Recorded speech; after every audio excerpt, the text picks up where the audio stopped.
د اسلامی کال د شروع چې دا کومه اوله میاشت راځي چې محرم الحرام ورته وایي، دا ډیره د عظمت والا، د فضیلت والا او حرمت والا میاشت ده.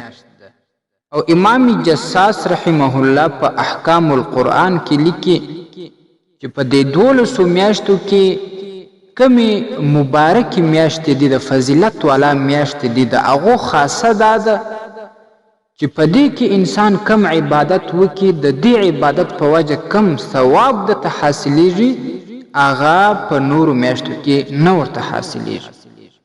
نو ځکه خو نبی صلی الله علیه وسلم د دې مبارکو میاشتو او د عظمت والا میاشتو د عبادت په باره کې خپل امت ته دا امر کړی دی او د هغې حکم یې ورته کړی چې په دې کې دا عبادت دومره فضیلت او ثواب لري.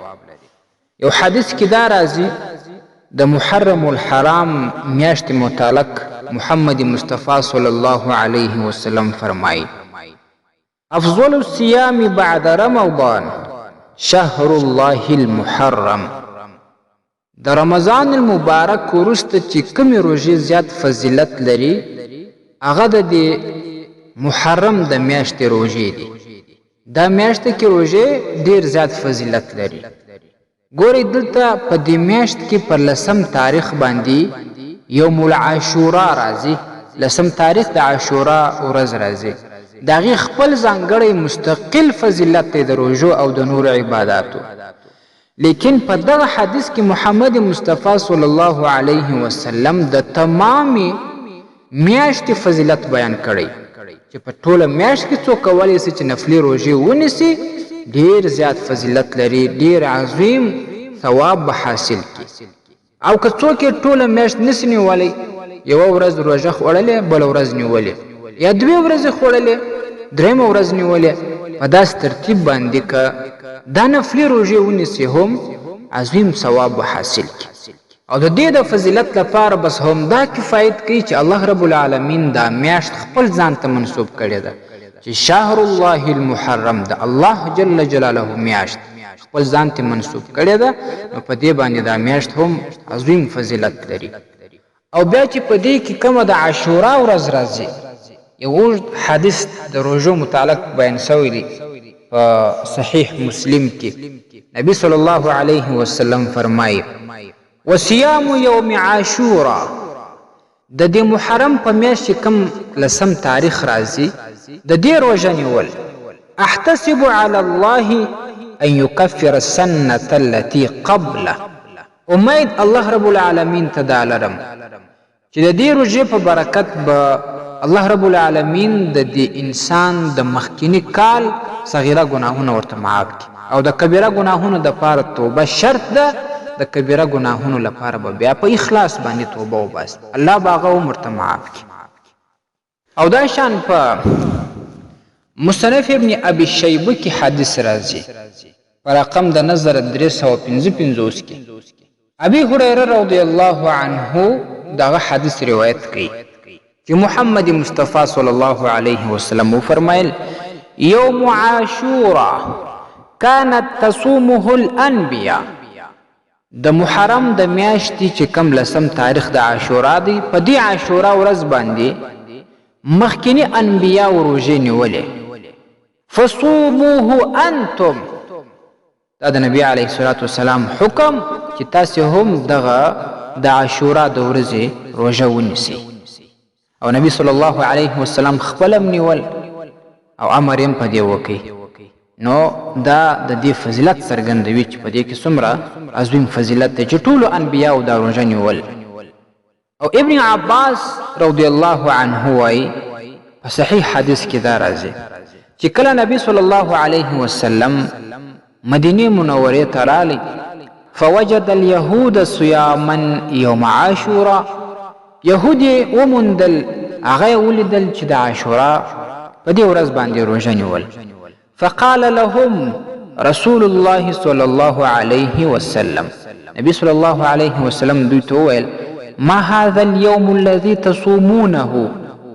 تاسې د دغې ورځ د روژه ولې نیسئ؟ په دې کې څه سوي دي؟ فقالوا هذا يوم عظيم. هغوی ورته وویل چې دا خو ډېره د عظمت والا ورځ ده. انجى الله فيه موسى وقومه، په دې ورځ باندې الله رب العالمین د موسی علیه السلام قوم او موسی علیه السلام ته نجات ورکړي. وغرق فرعون وقومه، الله رب العالمین په دې ورځ باندې فرعون او دغه قوم غرق کړي. فصامه موسی شکرا، نو د دې ورځې دا روژه بیا موسی علیه السلام نیول د الله رب العالمین د شکر ایستلو لپاره. نو یهودو دا ورته ویل فنحن نصومه، نو دا روژه موږ هم نیسو. فقال رسول الله صلى الله عليه وسلم فنحن احق واولى بموسى منكم، تر تاسې خو موږ حقدار یو د دې چې موسی علیه السلام کوم عمل کړی دی هغه موږ هم وکړو. فصامه رسول الله صلى الله عليه وسلم وامر بصيامه، نبی صلی الله علیه وسلم خپل هم دا روژه نیول او د دې په نیولو باندې هم امر وکړي. دا د دې روژې هغه تاریخي بیان و چې د هغه وخت دا روژه را روانه را شروع وه.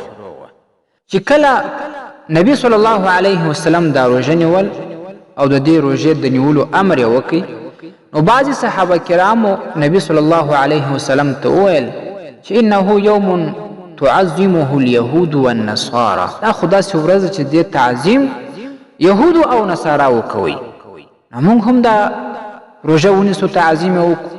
نبی علیه الصلاة والسلام ورته فرمایل فاذا كان العام المقبل ان شاء الله صمنا اليوم التاسع، چې کله راتلونکی کال راځي نو د دې په وجه چې د یهودو او نصاراو سره مشابهت نسره د محرم د میاشتې د نهم تاریخ روژه به ورسره نیسو.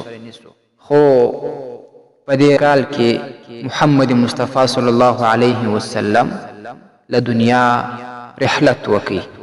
فلم يأتي العام المقبل حتى توفي رسول الله صلی الله علیه وسلم. راتلونکې میاشت او کال لا نور رانوی سوی، نبی صلی الله علیه وسلم له دې دنیا خپلې جامې ټولې کړې وې. او بیا په مصنف عبدالرزاق کې دا راځي چې ابن عباس رضی الله عنه دا وفرمایل خالف اليهود وصوموا التاسع والعاشر، اوس تاسې د یهودو مخالفت وکئ، د نهم تاریخ روژه ورسره ونیسئ، د لسم د ونیسئ. که چا به د نهم د نه ونیول د یولسم تاریخ د ورسره ونیسئ، نو د یهودو مخالفت به هم راسي، د عظیم ثواب به هم حاصل سي. دا فقهي مسله هم د فقهاو هم لیکلې ده. او کوشش زیات وکئ دغه تاریخ درنه تیر نشي، د اسلامي کال د محرم د میاشتې دغه تاریخ ځان ته معلوم کړئ، پوښتنه وکړئ یو د بل څخه چې کله نهم او لسم د محرم د میاشتې راځي په دې کې دا نفلي روژه ونیسئ. ستاسې د اسلامي پوښتنو جوابونکی مفتي حکیم الله صابر الحنفي صاحب.